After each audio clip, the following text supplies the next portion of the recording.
Hello friends, welcome back to our channel पढ़ ले with sure. तो आज के इस वीडियो में हम लोग पढ़ेंगे class 7 civics chapter 5 women change the world. तो आज के इस वीडियो से हम लोग क्लास 7 सिविक्स का चैप्टर नंबर 5 जो कि है वुमेन चेंजेस द वर्ल्ड उसे स्टार्ट करने वाले हैं। तो चलिए शुरू करते हैं।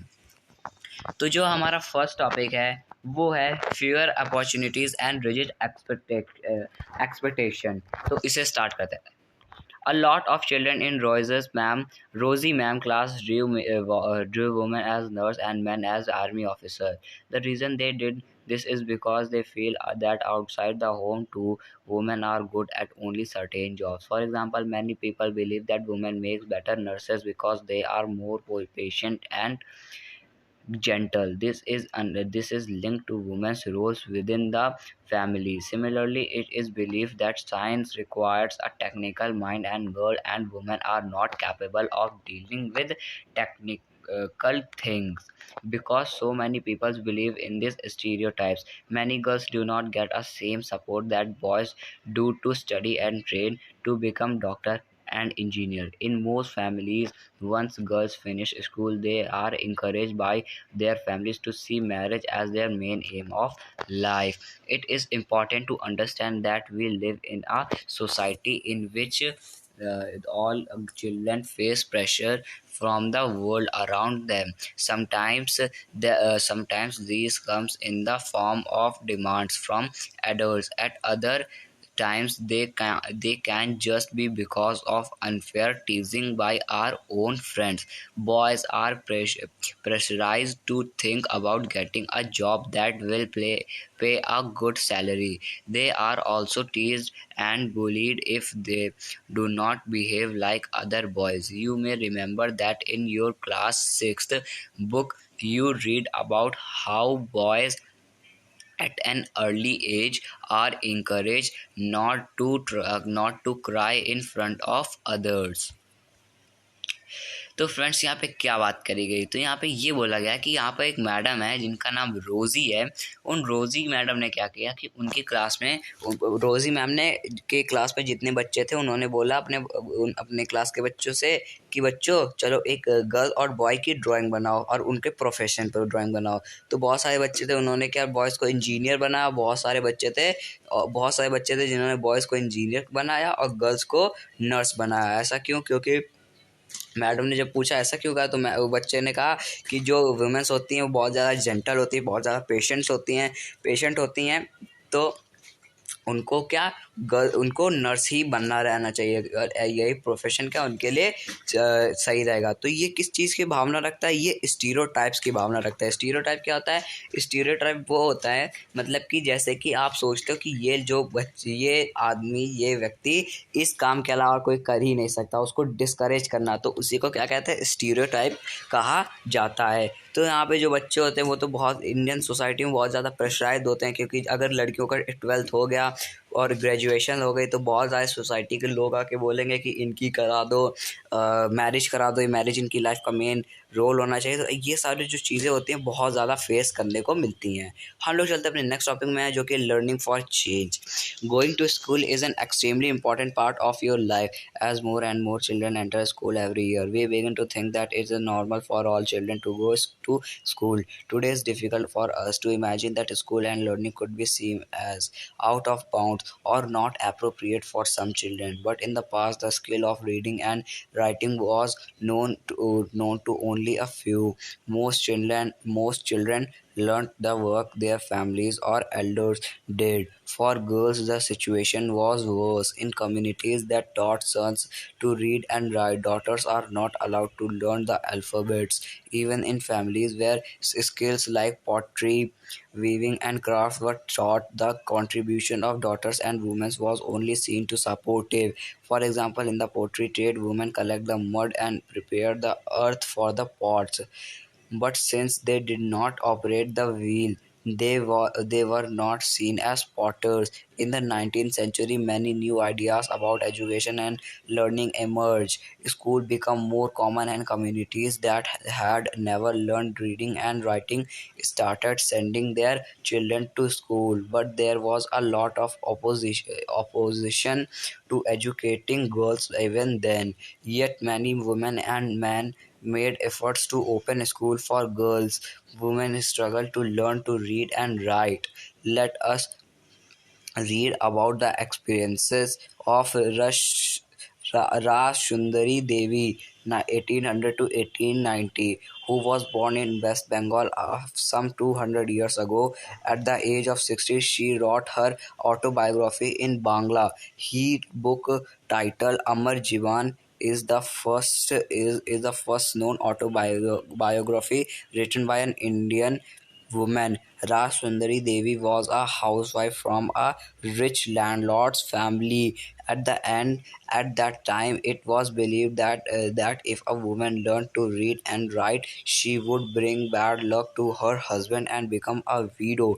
Despite this, she taught herself how to read and write in secret. Well, after her marriage, I would start working at dawn, and I would still be at it until well beyond midnight. I had no rest in between. I was only 14 years old at the time. I came to nurture a great longing. I would learn to read, and I would read a religious manuscript. I was unlucky in those days. Women are not educated. Later, I became a resent my own thoughts. What is wrong with me?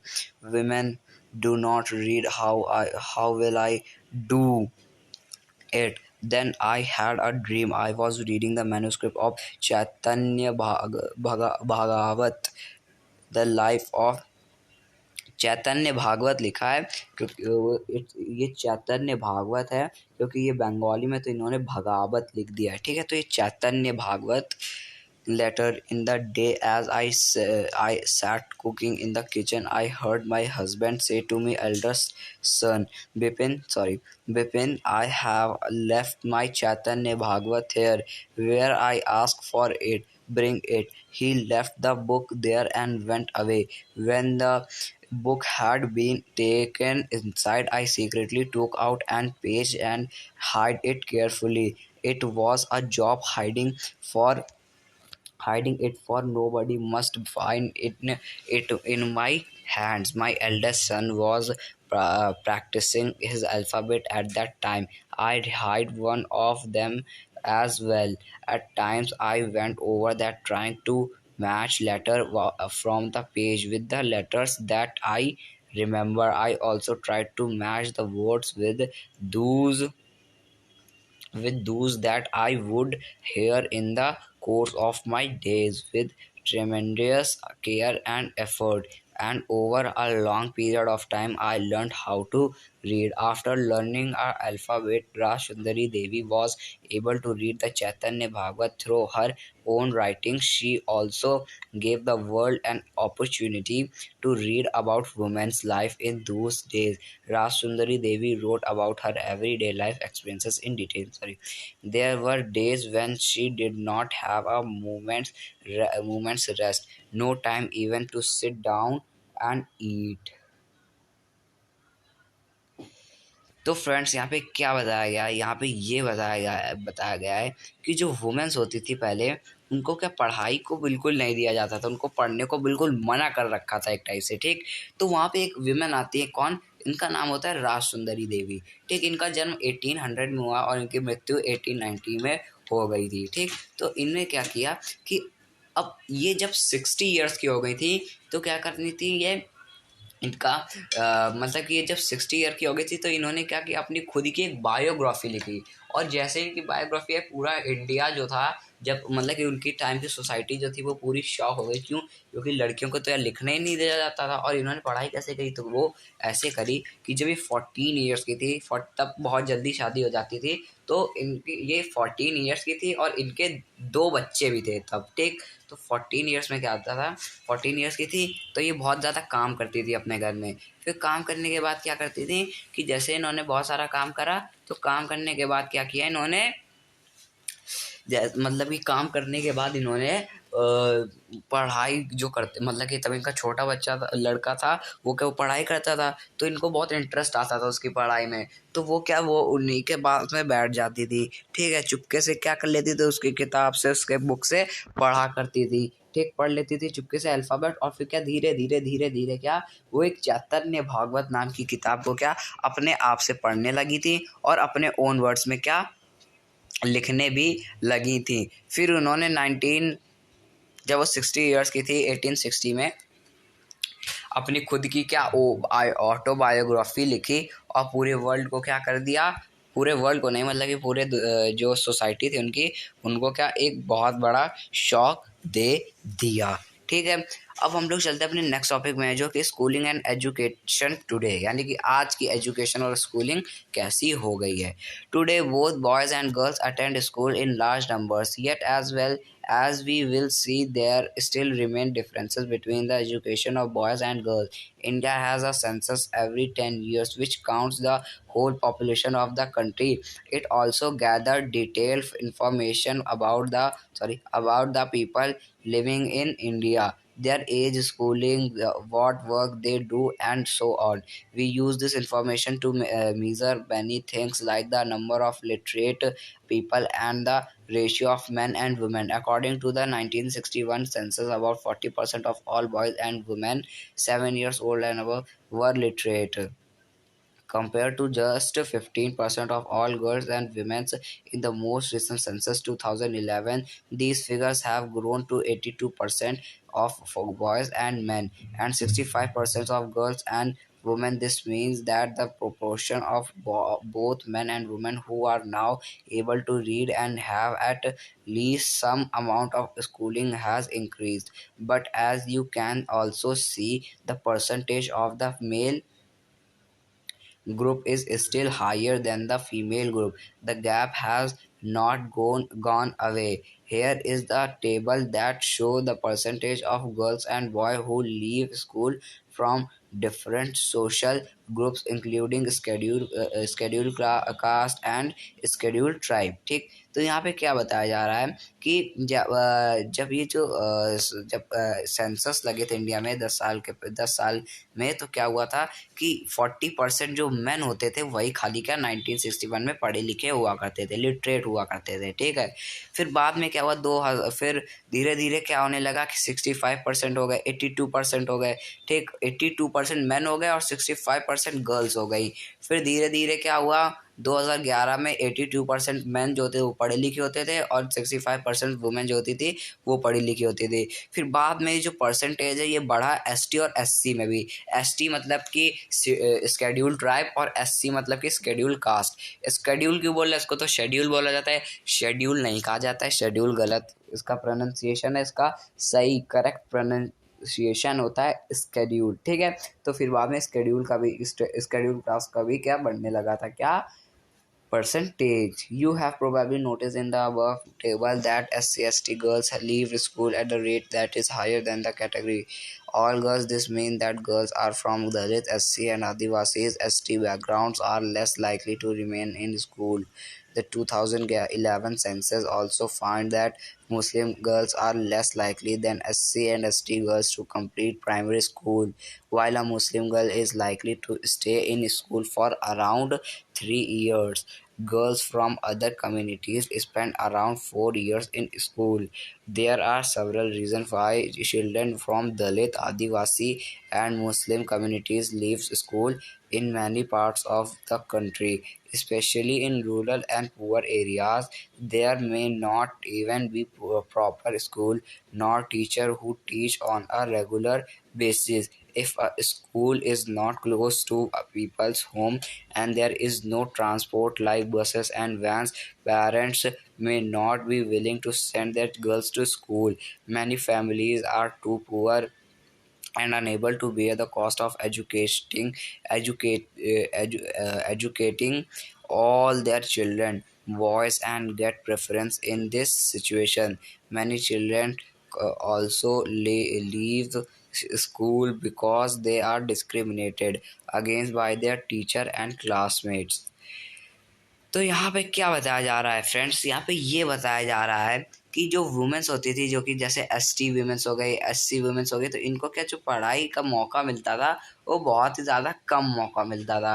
क्यों? क्योंकि जो women's होती थी इनको इतना पढ़ाई देने का मतलब कि जब तब के लोग थे वो उनको पढ़ने नहीं देते थे। क्यों नहीं देते थे? क्योंकि वो सोचते थे वुमेन्स क्या करेंगी पढ़ के, लड़कियाँ क्या करेंगी पढ़ के। और कुछ लोग तो बहुत ज़्यादा गरीब हुआ करते थे जो कि एजुकेशन जितनी कॉस्ट को क्या अफोर्ड नहीं कर पाते थे। और कुछ लोग जो थे वो सोचते थे कि उनके घर तक बस या वैन की फैसिलिटीज़ नहीं है, तो वो अपनी बच्चियों को स्कूल नहीं भेजेंगे। फिर है क्या women's movement. Women and girls now have the right to study and go to school. There are other special spheres like legal reform, violence, and health, where the situation of women and girls has improved. These changes have not happened automatically. Women individually and collectively have struggled to bring about these changes. This struggle is known as women movements. Individual women and women's organizations from different parts of the country are part of the movement. Many men support the women's movement as well. The diversity, passion, and efforts of those involved make it as a very vibrant movement. Different strategies have been used to spread awareness, fight discrimination, and seek justice. Here are some glimpses of this struggle. तो यहाँ पे क्या बताया जा रहा है कि जो वुमेन होती थी वो क्या करती थी, वो बहुत ज़्यादा कैंपेन करने लगी थी। कैंपेन करने से बहुत ज़्यादा मूवमेंट करने लगी थी गवर्नमेंट के खिलाफ कि उनको भी क्या, उनका भी एक राइट है, right to education, sorry, right to education मिल गया था, जिसकी वजह से क्या वो क्या पढ़ाई कर सकती थी। तो उन्होंने क्या कुछ कदम उठाए जो कि था पहले क्या, campaigning to fight discrimination and violence against women are an important part of the women's movement. Campaigns have also led to new laws being passed. A law was made in 2006 to give women who face physical and mental violence within their homes, also called domestic violence, some legal protection. Similarly, efforts made by the women's movement led the Supreme Court to formulate guidelines in 1997 to protect women against sexual harassment at the workplace and within educational institutions. In the 1980s, for example, women's groups across the country spoke out against dowry deaths, cases of young brides being murdered by their in-laws or husbands, greedy or greedy for more dowry. Women's groups spoke out against the failure to bring these cases to justice. They did not so by coming on the streets onto the streets, approaching the courts by the sharing information. Eventually, this became a public issue in the newspaper and society, and the dowry laws were changed to punish families who seek dowry. तो friends यहाँ पे क्या कह रहे हैं, यहाँ पे ये बोल रहे हैं यहाँ पे बहुत ज़्यादा क्या कैंपेन चलाया गया वुमेन्स के द्वारा। और कैंपेन में क्या किया गया कि वुमेन जो होती थी वो हर जगह जाती थी, घर घर में हर जगह प्रचार करती थी कि वुमेन्स का भी क्या राइट है, राइट टू एजुकेशन राइट है। और उनसे अगर वुमेन एजुकेटेड नहीं रहेगी तो फिर उनके साथ क्या हर जगह डिस्क्रिमिनेशन होगा, चाहे वो कहीं भी काम करने जाए या घर पर हो, या फिर जैसे कुछ वुमेन्स की शादी हो जाती है तो उनसे क्या डाउरी यानी दहेज मांगा जाता है। और अगर नहीं मिलता तो उनको क्या उनके इन लॉज के द्वारा उनको खूब सारा क्या उनकी पिटाई, उनको मारा जाता है। तो ये सारी चीज़ों को देख के गवर्नमेंट ने इनिशिएटिव लिया और इनके खिलाफ लॉज बनाए। Showing solidarity. The women's movement is also about showing solidarity with other women and cause. तो यहाँ पे ये बताया जा रहा था कि जो वुमेन है वो यहाँ पर क्या है, यहाँ पे नारी सशक्तिकरण के बारे में यहाँ पर बात करी गई है कि नारी की शक्ति के सामने किसी की भी नहीं चल सकती, यानी कोई भी नारी के शक्ति के आगे नहीं है। तो यहाँ पे ये कुछ बातें इनके कैंपेनिंग में करी गई थी। तो फ्रेंड्स ये जो हमारा टॉपिक है ये तो कंप्लीट हो चुका है। इस टॉपिक में हम लोगों ने जितना भी जो कुछ पढ़ा ये सब वुमेन से रिलेटेड चीज़ें थी। वुमेन के बारे में सारी बातें कही गई थी कि उन्होंने अपने राइट्स के लिए कैसे उन्होंने कैंपेनिंग करी, कैसे उन्होंने सोसाइटी से लड़ाई करी, झगड़ा करा, ठीक। और जो डाउरी है उसके खिलाफ लॉज बनाए, सब चीज़ों के खिलाफ क्या लॉज बनाए। तो फ्रेंड्स ये टॉपिक के साथ जो हमारा चैप्टर है वो भी कंप्लीट होता है। तो फ्रेंड्स ये जो इस चैप्टर के जो क्वेश्चन आंसर हैं ये आप लोग अपने मन से करिएगा, और इस चैप्टर के जो क्वेश्चन आंसर है वो हम लोग करेंगे नेक्स्ट वीडियो में। आज की इस वीडियो में इतना ही, मिलेंगे नेक्स्ट वीडियो में नेक्स्ट चैप्टर के साथ। तब तक के लिए थैंक यू वेरी मच।